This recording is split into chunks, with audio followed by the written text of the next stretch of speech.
নেপালে ভূমিধসের পর আকস্মিক বন্যায় ভয়াবহ পরিস্থিতি সৃষ্টি হয়েছে। দেশের বিভিন্ন এলাকায় শত শত মানুষ নিখোঁজ রয়েছেন। নিখোঁজদের মধ্যে রয়েছেন 9 দেশের 341 জন বিদেশি নাগরিক। দুর্গম এলাকায় যোগাযোগ বিচ্ছিন্ন হয়ে পড়ায় ব্যাহত হচ্ছে উদ্ধার অভিযান। নেপাল পর্যটন বোর্ডের মুখপাত্র সুনীল শর্মা আন্তর্জাতিক বার্তা সংস্থা এপিকে দেয়া এক বিবৃতিতে জানান, বন্যায় অন্তত 403 জন পর্যটক আটকা পড়ে নিখোঁজ রয়েছেন। তাদের মধ্যে 341 জন বিদেশি নাগরিক। নিখোঁজ বিদেশিদের মধ্যে সবচেয়ে বেশি ভারতের 133 জন।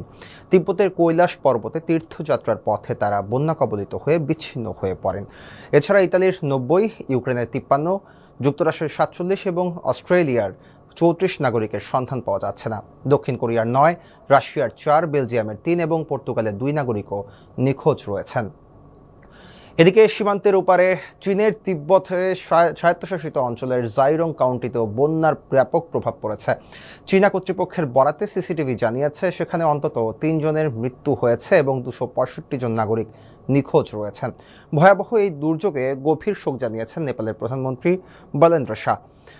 সামাজিক যোগাযোগ মাধ্যমে দেয়া এক আবেগঘন বার্তায় তিনি বলেন, ভারাক্রান্ত হৃদয় নিয়ে তাকে এই কঠিন সময়ে দেশবাসীর সামনে দাঁড়াতে হচ্ছে। কোনো বিলম্ব না করে সরকারি ব্যবস্থা ও নিরাপত্তা বাহিনীকে উদ্ধার তৎপরতায় নিয়োজিত করার কথা জানিয়ে তিনি রাজনৈতিক দল, সামাজিক সংগঠন ও তরুণ স্বেচ্ছাসেবকদের সমন্বিতভাবে কাজ করার আহ্বান জানিয়েছেন।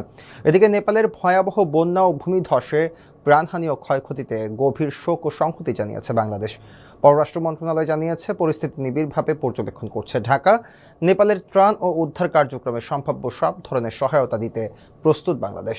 প্রধানমন্ত্রী তারেক রহমানের নেতৃত্বাধীন সরকার এই কঠিন সময়ে নেপালের পাশে থাকার অঙ্গীকার পুনর্ব্যক্ত করেছে।